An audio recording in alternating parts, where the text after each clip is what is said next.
Hi, Bill Brooks, Boulder, Colorado.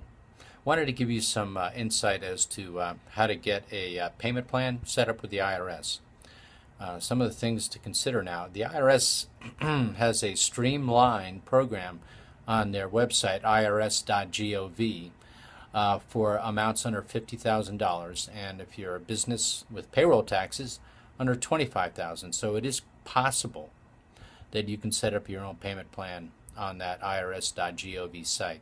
If you're not able to, by all means, give me a call. I'd be more than happy to help you out. Installment plans generally up to about $500 that I would charge. So fundamentally, the IRS gives you 6 years to full pay your installment plan, agree to payment. And if you do that successfully, then you can continue making payments on credit cards and student loans as well. Now, the IRS is quite aware, as you will be now, that there is a 10-year statute of limitations for them to collect. So they're going to make every effort to make that happen. So be aware of that they will do that. There is a way to get a partial pay, that is, pay less than your full balance if in fact you qualify, and you would need to have no equity pretty much in a piece of real estate, or for that matter assets that could be sold for the payment plan, full pay. That is, the IRS uses collection financial standards according to the region that you live in. For instance, what these standards are in relation to is how that is the IRS, figures out how much they will require you to pay on a monthly basis.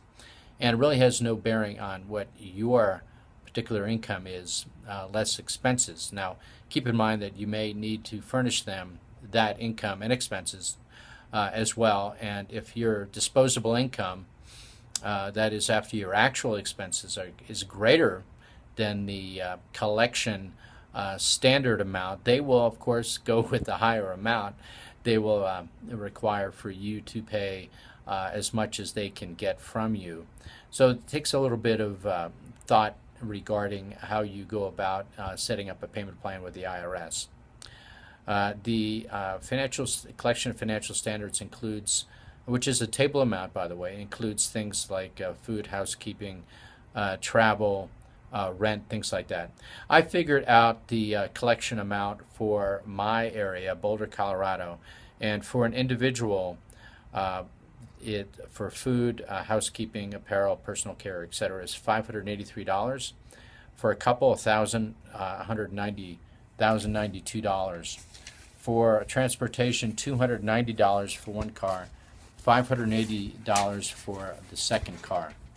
Now, for rent in my area, the rent would be $1,821 for a single person, $2,139 for a couple.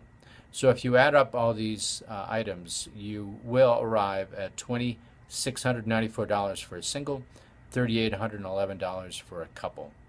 So if in fact your income is greater than those amounts, they're going to want, to that extent it's greater, that amount for a monthly payment. Or more, as I said before, if your income is greater and your expenses are less, which is probably unlikely, right? Keep in mind that there are a couple things you can do. For instance, an offer in compromise you could apply for, which is a reduced a payment, either a payment plan or a payment. If you can offer that amount and have that in cash ready to pay it, it's non-refundable, of course. Also, innocent spouse relief could be available to you.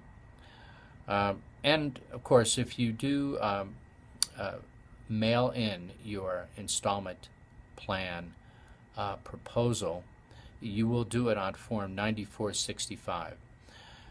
It's a pretty simple form. You're going to need to fill in your telephone number, time of day to call you, your bank name, bank address, the amount you're going to pay, the day of the month that they are to receive it, and in fact, if you are setting up an auto draft, your routing number and account number. Keep in mind too that if you do set up an auto draft, it is possible for you to reduce, of course, your monthly payment by the payment, but have a tax lien removed as well, which could be very beneficial. If you have any questions, feel free to call me, 303-447-1626. Have a good day.